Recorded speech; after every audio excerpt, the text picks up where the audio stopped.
할렐루야. 한 주간 평안하셨습니까? 화답해 주셔서 감사합니다. 저 IC에서는 예배 때 아이들에게 이렇게 물어보면 아이들 얼굴이 굉장히 침울해져요. 침울해지고 잘 못 지냈어요. 늘 대답이 똑같습니다. 여러분, 화답이 저한테 오늘 큰 힘이 되는 것 같습니다. 요즘 한국에서는, 여기는 모르겠지만 한국에서는 그 상황이 또 상황이니라 결혼들을 다 미루고 또 늦게 하고, 또 결혼을 해도 아이들을 잘 안 낳고 나도 하나만 낳고, 그런 문제가 한국에 또 큰 이슈가 되고 있는데요. 저는 또 하나님께서 큰 은혜 주셔서 저희 집에는 아이들이 셋이 있습니다. 그래서 아래 위로 딸이 있고요, 그 중간에 아들이 하나 껴서 지금 티격태격하면서 화목하게 잘 크고 있어요.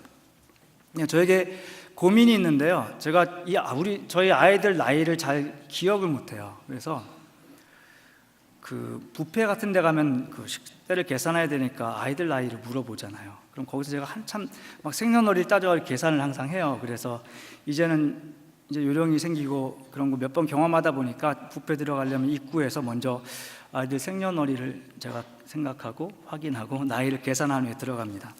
그래서 어느 워크인 클리닉에 저희가 막내 딸 아이를 제가 한번 데리고 간 적이 있는데, 그 백인 의사가 저한테 이 아이 나이가 몇 살이냐 인포메이션을 물어보더라고요. 그래서 갑자기 생각이 안 나요, 나이가. 그래서 저희 딸한테 몇 살이지 하고 물어봤더니 백인 의사가 굉장히 의심하면서 쳐다보더라고요. 너 아빠 맞냐? 그러면서 그런 경험도 있었어요. 그래서 제가 아이들한테 무심한 건 아니거든요. 저 아이들 뭐 생년월일 다 알고 있고 학교도 알고 담임 선생님도 알고 다 아는데 이상하게 나이가 계속 깜빡깜빡하게 되더라고요. 근데 부모님들 그러신 분 별로 없죠. 근데 아빠들은 그러신 분이 가끔 아마 있을 것 같아요. 근데 저는 그렇지 않은데 그 부분만 좀 그런 것 같고요. 근데 제가 그 아이들 나이는 기억을 잘 못하는데 정말 제가 잊어버리지 않는 날짜가 하나 있어요. 저는 제가 이곳 토론토에 유학생으로 처음 도착한 날을 제가 잊어버리지 않습니다. 1997년 2월 20일 날 제가 에어 캐나다 타고 밤에 이곳에 도착을 했어요. 근데 많은 분들이, 또 오래되신 분들도 이곳 캐나다에 도착한 날은 또 거의 아무리 오래됐어도 잊어버리지 않고 지내시고 계시더라고요. 그만큼 내 터전을 떠나서 새로운 곳에 온다는 것이 우리에게 큰 부담이고 어려운 결정인 것 같습니다. 그래서 그 1997년도에 여러 가지 일들이 있었는데요. 그 일들이 아주 저에게는 그 해에 있었던 세상에서 일어난 일들이 아주 생생하게 아직까지도 뇌리에 남아 있어요. 그 중에 하나가 그 당시에 불과 그 닷새 간격으로 이 세상을 떠났던 어떤 세계적인 그 여성 두 명을 제가 기억합니다. 그 중에 한 분은 영국의 왕세자비였던 다이애나 비였죠. 다이애나 비가 프랑스 파리에서 차를 타고 가다가 교통사고로 그 자리에서 사망을 했던 사건이 있었어요. 그 당시 36세 나이였고요.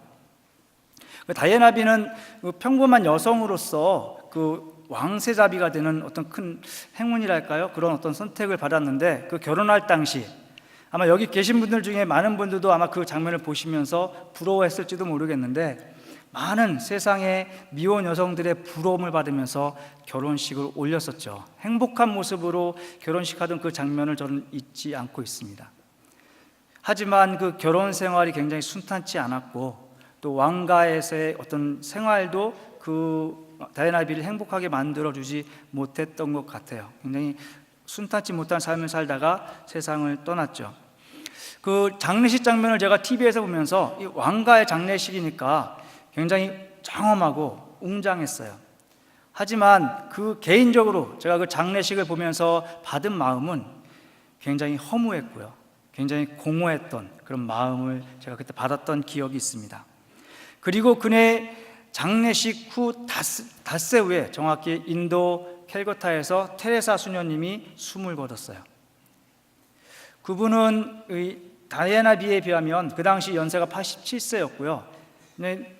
연세 들어서 돌아가셨죠. 얼굴에 주름살도 많이 패였고, 또 얼굴도 그냥 예쁘신 얼굴은 아니었고, 그래서 다이애나 비와 이 테레사 수녀를 비교한다는 것 자체가 굉장히 부질없는 것이었죠.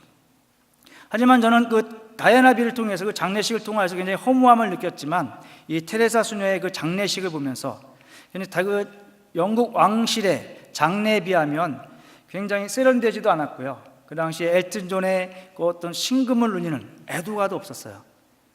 하지만 저 그 장례식을 보면서 저 개인적으로 큰 감명을 받았습니다. 왜냐하면 그 테레사 수녀의 그 삶 자체가, 그 평생을 가난한 이들을 섬기면서 살았던 그 삶 자체가 저에게 큰 감동을 주었기 때문입니다.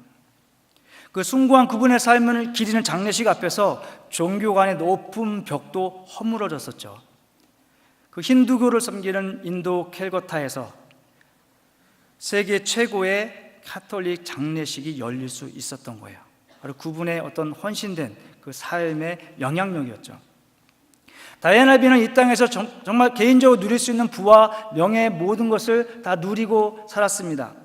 하지만 그 끝은 깊은 한을 남기고 떠난 인생이었죠.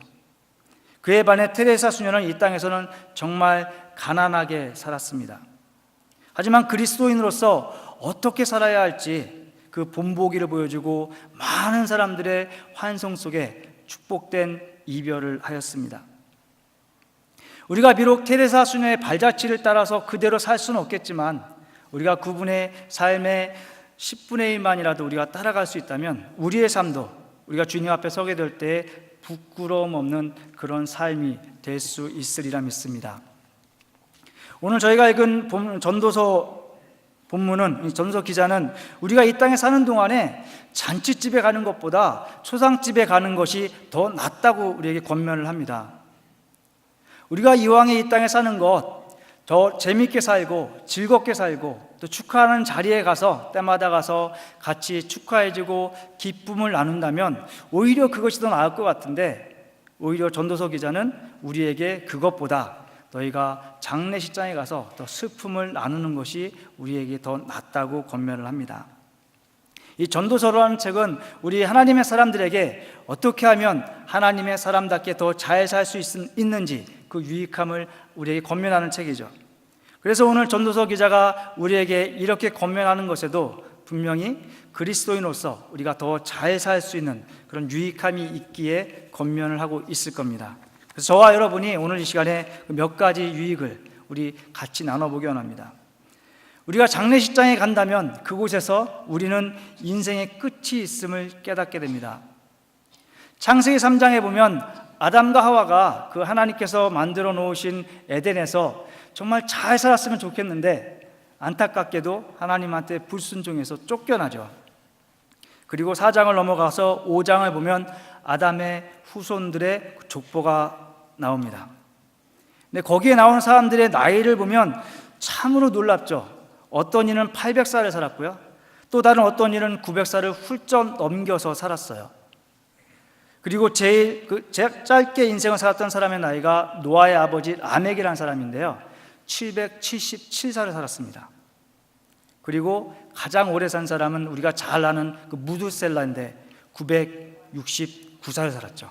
거의 1000년을 살았어요. 아마 그때 누군가 죽어서 800도 못 살고 죽어서 장례식에 간다면 거기에 모인 사람들이 이 사람 참 한창 나이에 죽었구나 이렇게 말할지도 모르겠어요. 그러나 5장에서 하나님께서 우리에게 가르쳐 주시는 진리는 하나님을 경외하는 자는 장수한다, 이런 내용이 결코 아닙니다. 창세기 5장에 나오는 모든 사람들이 아무리 오래 살았을지라도 그 끝에 하나님께서 말씀하시는 것은 죽었더라입니다. 800살을 살아도 죽었더라, 900살을 살아도 죽었더라, 이렇게 말씀하십니다. 이 땅에서 우리의 인생이 30년을 살든 100년을 살든 200년을 살든 그 끝에는 모든 인생이 죽음을 맞이하게 된다는 겁니다. 이 진리가 우리에게 주는 가르침은 너무나 귀한 것이죠. 오늘 본문 2절에서 전도서 기자가 우리의 인생에 대해서 이렇게 말합니다. 초상집에 가는 것이 잔치집에 가는 것보다 나으니 모든 사람의 끝이 이와 같이 됨이라. 그러므로 산 자는 이것을 그의 마음에 둘지니라. 우리 인생에는 누구에게나 예외 없이 끝이 있다는 겁니다. 그러므로 살아있는 자는 우리 인생에 끝이 있다는 것을 항상 기억하고 살라고 권면합니다. 우리가 이 진리를 깨닫고 또 기억하고 살아갈 때 우리에게 이 땅에서 주어진 시간과 기회들이 너무나 소중한 것이 될 겁니다. 그래서 하루하루를 우리가 의미 있고 가치 있게 보내기 위해서 정말 우리가 노력을 하게 될 것입니다. 매 순간순간마다 어떤 상황에 있게 되든지 우리는 그 시간을 낭비하지 않고 의미 있게 보내기 위해서 노력을 다하게 될 거예요. 저희 본교회도 여름마다 봄마다 우리 단기 선교팀을 파송을 합니다. 제가 전에 섬기던 교회에서도 여름마다 단기 선교팀을 중동으로 또 중앙아시아로 파송을 했었어요. 그 기간은 2주의 기간이지만 실제로 그곳에서 사역할 수 있는 기간은 가고 오는 시간을 빼면 10일 정도밖에 되지 않습니다. 그 기간 동안은 선교팀은 한 영혼에게라도 더 예수 그리스도를 전하기 위해서 정말 최선을 다해 사역을 합니다. 하나님의 사랑을 조금이라도 더 깊이, 더 크게 전하기 위해서 정말 열심을 다해서 사역을 해요.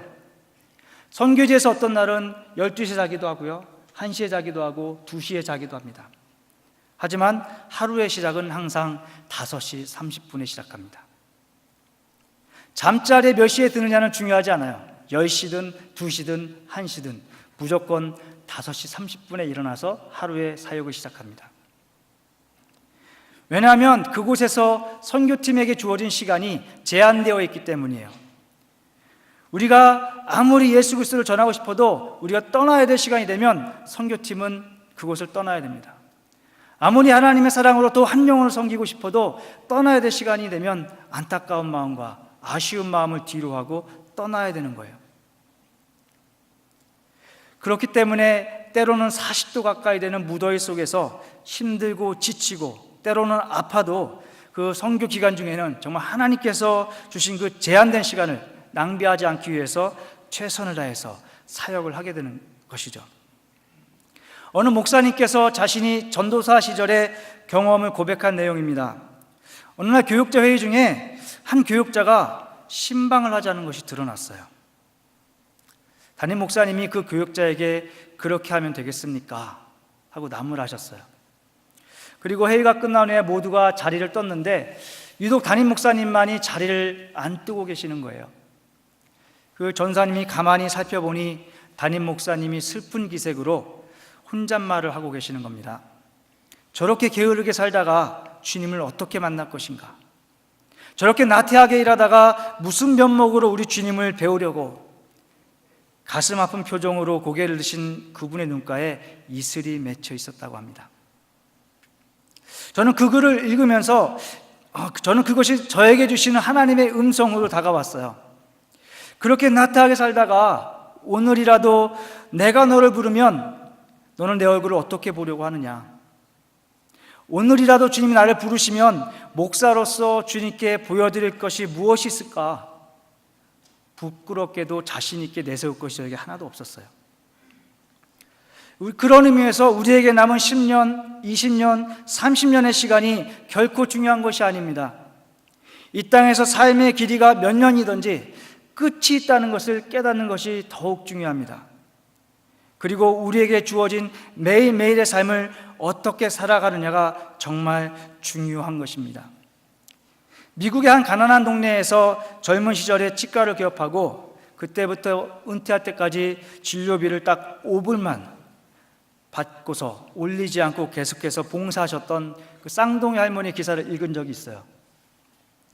그분은 매일 아침 눈을 뜰 때마다 하나님, 오늘 하루도 저에게 허락해 주셔서 감사합니다.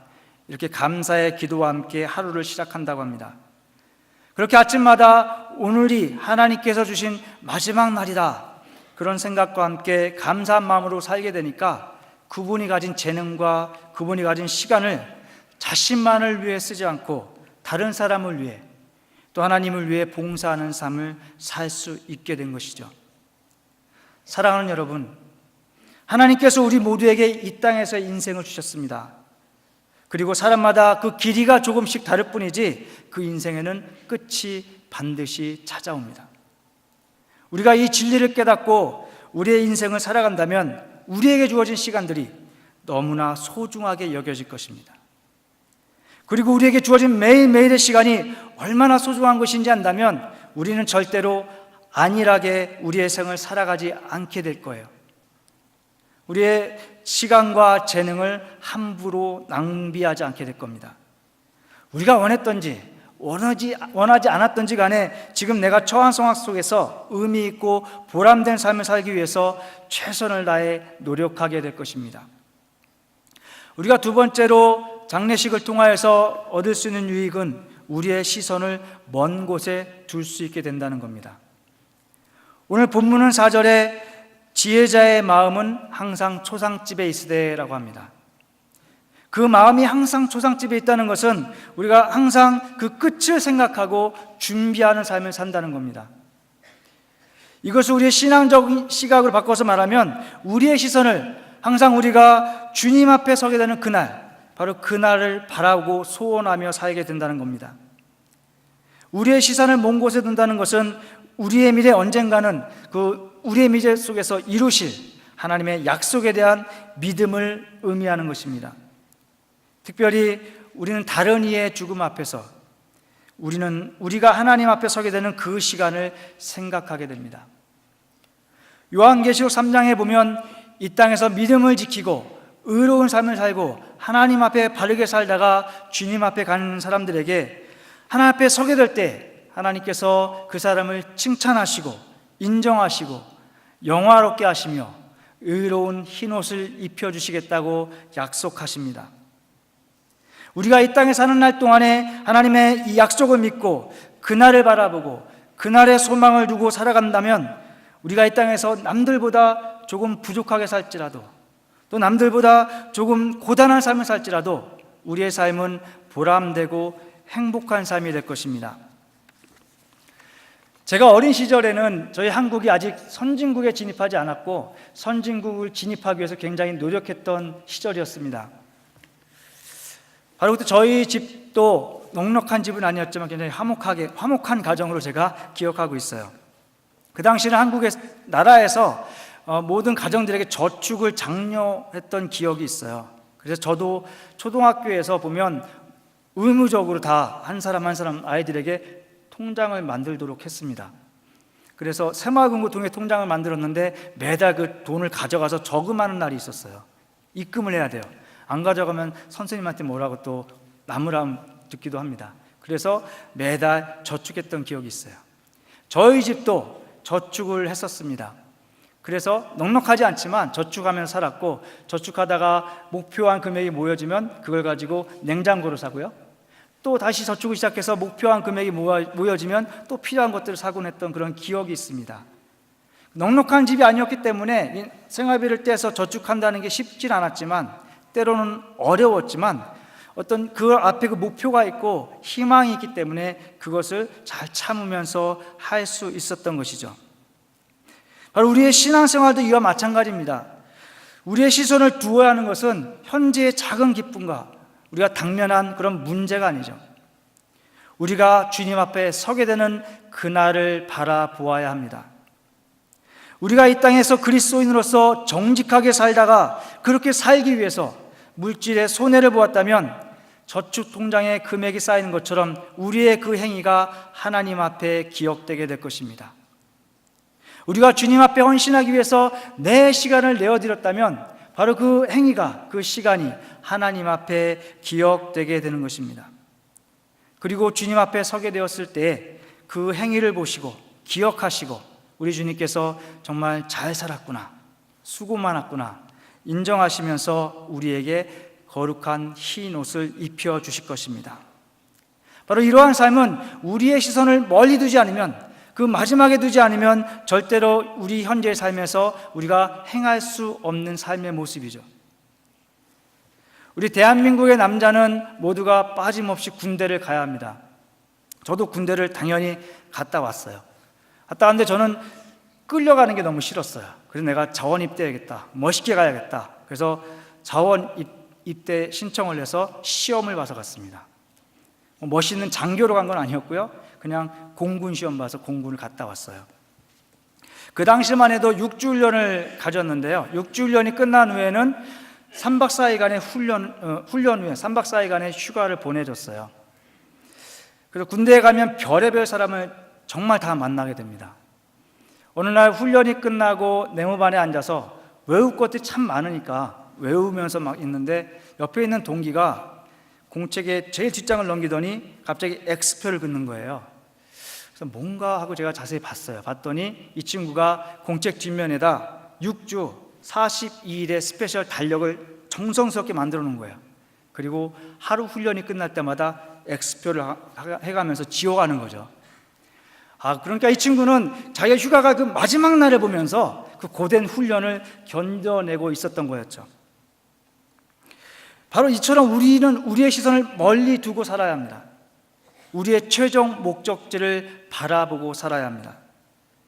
이 세상에서 주님을 위해 살면서 우리가 맺었던 손해와 희생의 열매, 고통과 고난의 열매, 눈물의 열매를 양손에 가득 담고 주님 앞에 서게 될 그날을 바라보면서 살아야 합니다.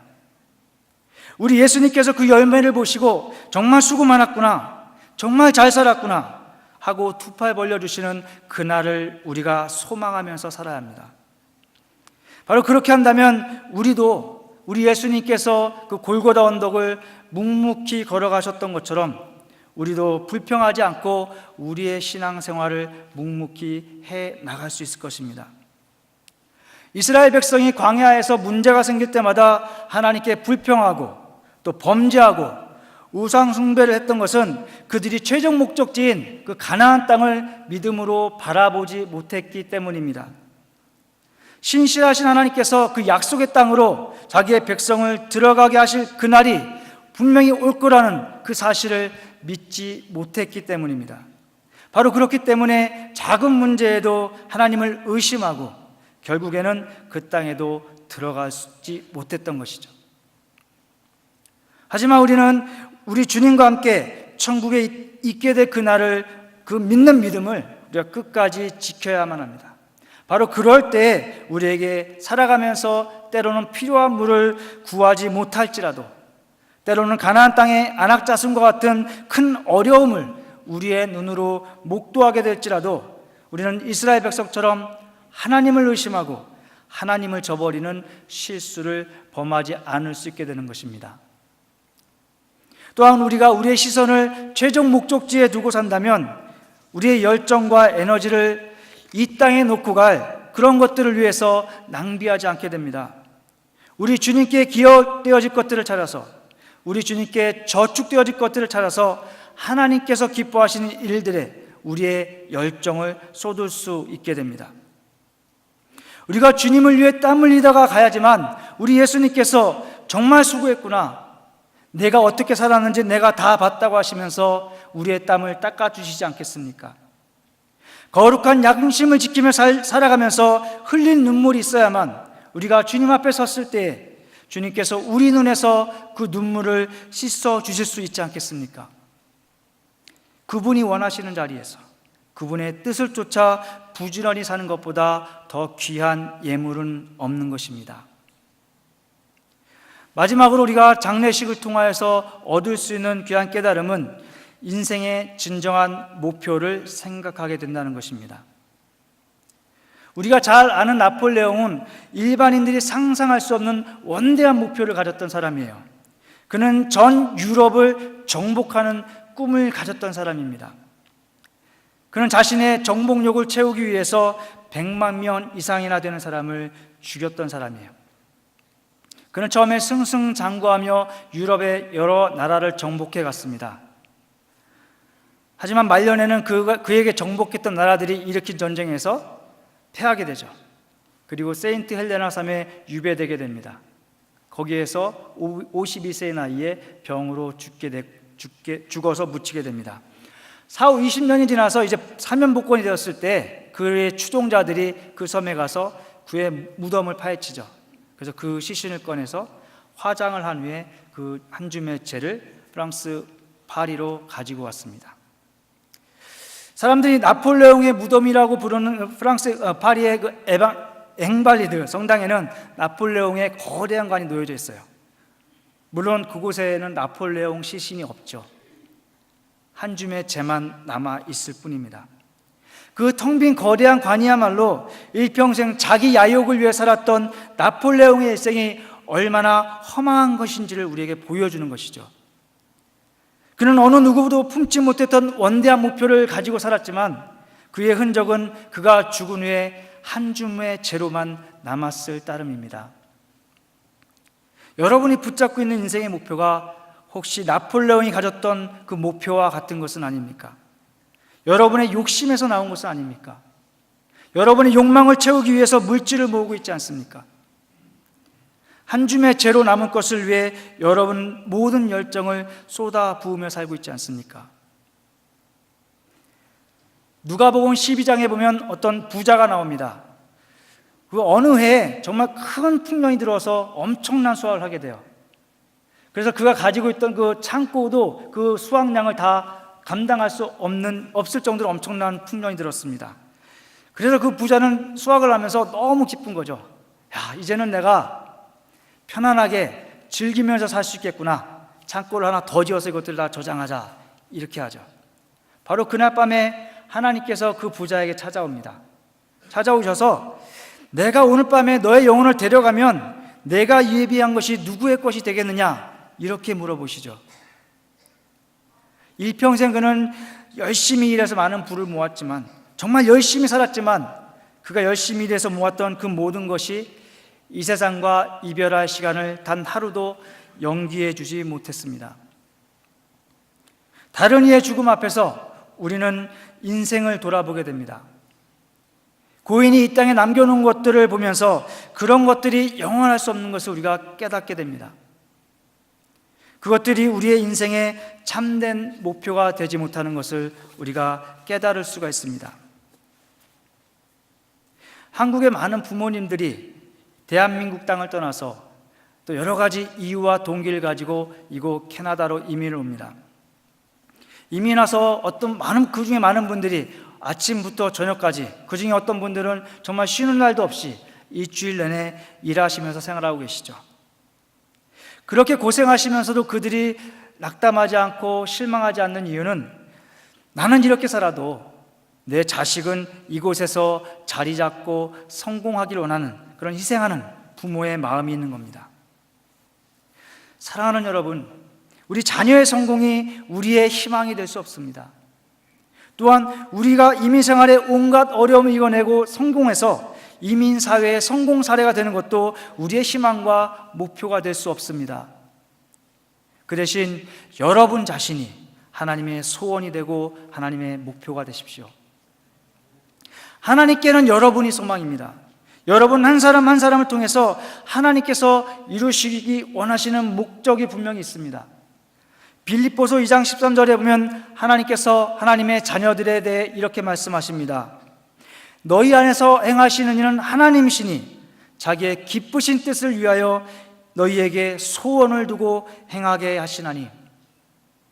하나님께서 여러분과 여러분의 관계된 모든 것을 이 땅에 있게 하신 것은 그분의 목적을 이루기 위한 이유가 있다는 것입니다. 여러분은 지금까지 하나님께서 나에게 내가 필요한 것보다, 내 생활에 필요한 것보다 넘치게 물질을 주셨는데 그것으로 무엇을 하기 원하실까 기도해 보신 적이 있습니까? 또한 하나님께서 나에게 다른 사람에게 없는 재능을 주셨는데 이것을 가지고 하나님의 영광을 위해 무엇을 하기 원하실까? 내 자녀들을 통해 무엇을 하기 원하실까? 하나님 앞에 그렇게 간구하고 여쭤본 적이 있습니까? 여러분, 우리에게 우리 인생에 목적이 없는 것보다, 희망이 없는 것보다 더 힘들고 더 비참한 것은 없습니다. 돈이 없고 가난해도 내가 해야 할 목표가 있으면, 또 희망이 있으면 우리는 행복할 수 있습니다. 내가 남들보다 건강하지 못해도 살아가야 할 이유를 내가 찾을 수 있으면 나는 행복할 수 있습니다. 그런데 더 중요한 것은 우리가 바르고 참된 목표를 품는 것이 중요합니다. 에베소서 1장에서 바울은 하나님께서 우리를 이 땅에 있게 하시고 우리를 그분의 자녀로 부르신 참된 목적을 분명하게 밝혀줍니다. 그 기쁘신 뜻대로 우리를 예정하사 예수 그리스도로 말미암아 자기의 아들들이 되게 하셨으니 이는 그의 사랑하시는 자 안에서 우리에게 거저 주시는 바 그의 은혜의 영광을 찬미하게 하려는 것이라. 여러분에게 물질이 있습니까? 이것을 어떻게 사용하면 우리 주님이 기뻐하실지 기도하십시오. 내게 물질은 없지만 건강과 시간이 있는데 이것을 통해 어떻게 사용하면 주님이 기뻐하실지 기도하십시오. 제가 이곳 토론토에서 다녔던 그 학교에서 그 교수님 한 분은 그 남은 여생과 그 건강을 주님이 더욱 기뻐하시는 일에 드리길 원하셨어요. 그래서 그 안정된 직위를 다 내려놓으시고 포기하시고 50대 후반의 나이에 사모님과 함께 나이지리아로 선교사로 떠나셨습니다. 제가 예전에 일하던 가게에 매주 백인 할머니가 오셨어요. 연세가 정말 많으셨고요. 허리도 이렇게 굽으셨어요.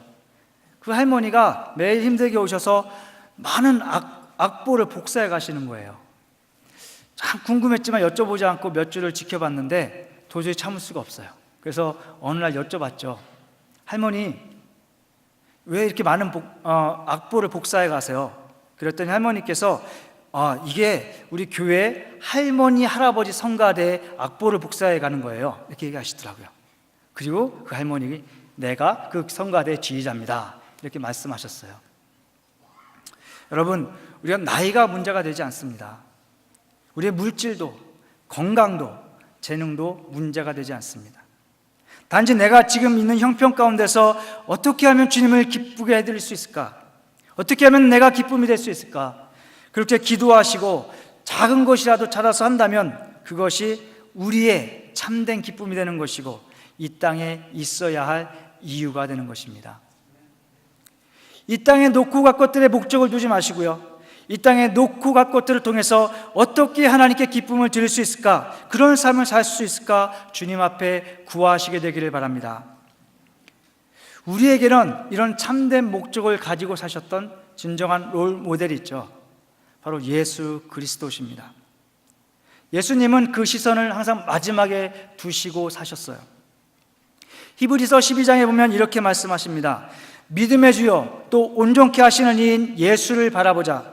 저는 그 앞에 있는 즐거움을 위하여 십자가를 참으사 부끄러움을 개의치 아니하시더니 하나님 보좌 우편에 앉으셨느니라. 예수님은 이 땅에서의 짧은 상해 동안에 항상 자신이 못 박혀야 할 그 골고다 언덕을 바라보시면서 그곳을 향해 한 발 한 발 다가가셨던 분이었습니다.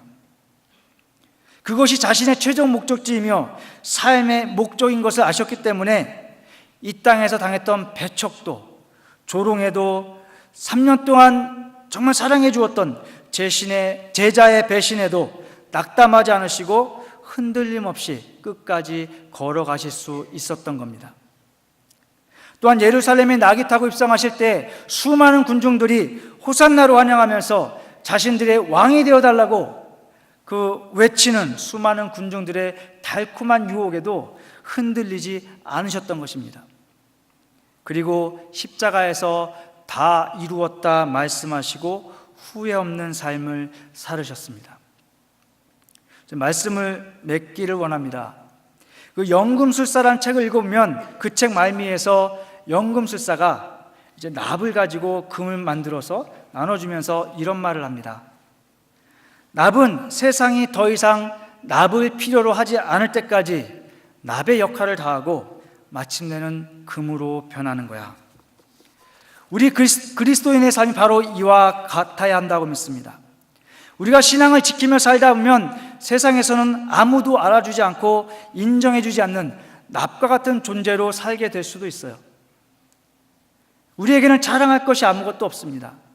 오직 하나님의 은혜로 구원받았고 그 은혜를 의지해서 오늘 하루도 우리 죄의 연약함 가운데 살아가고 있는 것입니다. 그러나 그 연약함 가운데서도 우리는 이 세상에서 우리에게 주어진 시간을 통해 그리스도인으로서의 사명을 다해야 합니다. 우리는 사람들이 세상에 태어나서 어떤 모습을 사는 것이 진정으로 가치 있는 인생인지를 믿지 않는 이들에게 보여주어야 합니다. 이 땅 가운데서 하나님께서 기뻐하실 일들을 찾아서 하나님께서 기뻐하실 모습을 구하면서 복음의 사명을 다하고 예배의 사명을 다하고 그런 후에 주님 앞에 설 때 우리의 연약하고 부족한 낫과 같은 모습은 사라지고 금과 같은 영광의 모습으로 변화할 수 있게 되는 것입니다.